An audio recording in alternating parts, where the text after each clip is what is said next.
If you could go back 3 years with everything that you know now, would you still apply for a PhD? I definitely would. And maybe I'll convince some of my friends to do it too.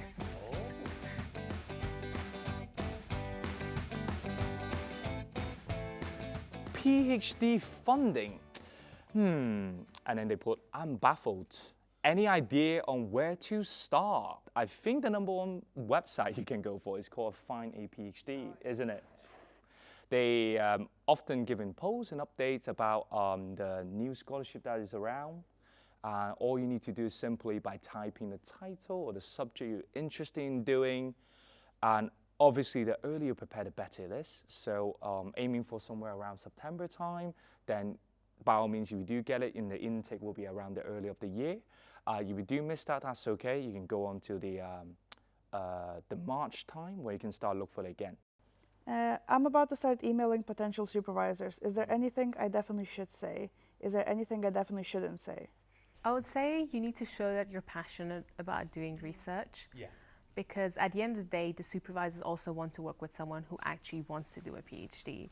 Yeah. And also I would say like being aligned in terms of the research that they do and the research you want to do is really important as well.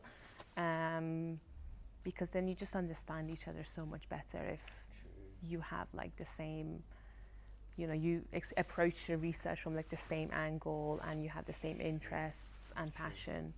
So I think, yeah, if anyone was emailing me, that's what I would be looking out for. Yeah. I had a look at applying for a PhD, but it's nothing like applying for masters. Why are there so many projects and why do I have to email so many people? Help me, I miss UCAS. I would say the reason why there's so many projects is that doing a PhD is a lot more niche. Like for example, like my PhD is in fashion marketing and management, but what I'm doing research on is niche. And someone that can supervise someone who's doing research on like digital fashion might not be able to supervise me who's doing research in sustainability. So I would say, yeah, it's a lot more niche than like just being like, I want to do biology. Like what in biology do you want to do? You have to like really narrow it down. I've been rejected from a few applications now. I know it's part of the process, but any advice for keeping your spirits up? I don't even know how many times I was rejected from stuff. Yeah. I think it's bad to say, but you get used to it. Yeah. Like I did get used to being rejected, and I was not even surprised when I would get a rejection email coming through. I think I had the goal that I want to do a PhD, and I want to do a PhD in this specific place with these specific people, and I think that just kept my spirits up. That I knew that I'm gonna get somewhere, hopefully, at the end of it. And I also think it's good practice for when you actually finish your PhD and want to apply for jobs and go for interviews and things like that.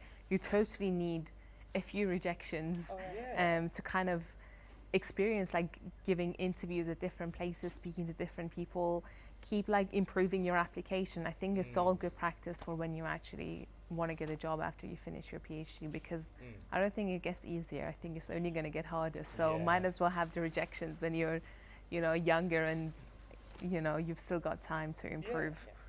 Right. Some PhD projects are so niche. Do you just wake up one day and decide what you want to specialize in? I would say no, obviously, like we just said. Like I personally, for me, I knew I was interested in sustainability within luxury fashion. And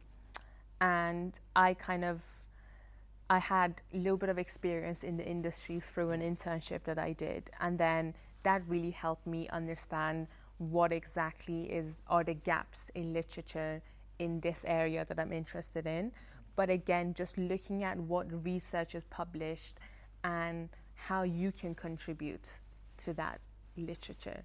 So it's not that we just wake up one day and we know exactly what we want to do. It takes a long time. It takes maybe some experience in the industry, or just having conversations with people, or if you read something on the internet and you think, this is something I'm interested in, there's not a lot published about it, so I'm going to be the one who is going to do research and write about it. I have a PhD interview coming up. Any advice, ? One thing I would say is look at who else is doing research in your area, because you will be asked, at least I was asked, who's doing research in this area? Do you know if this research is really necessary? Because, you know, sometimes you have gaps in research, but not all gaps are worth filling. You know, so you need to prove that there is actually a gap in research and that it is valuable to do that research, to fill that gap. When it comes to interview, not only to the technical question you were talking about, but do make sure to prepare for a very general question like, why do you want to do a PhD? What do you expect from a PhD? What do you think the key skill of PhD are? Well, PhD students are. I think these are the really advices I can give to anyone who apply for And PhD. also I would say what you plan to do after you finish your PhD and how your PhD would be useful in what you want to achieve in the long run.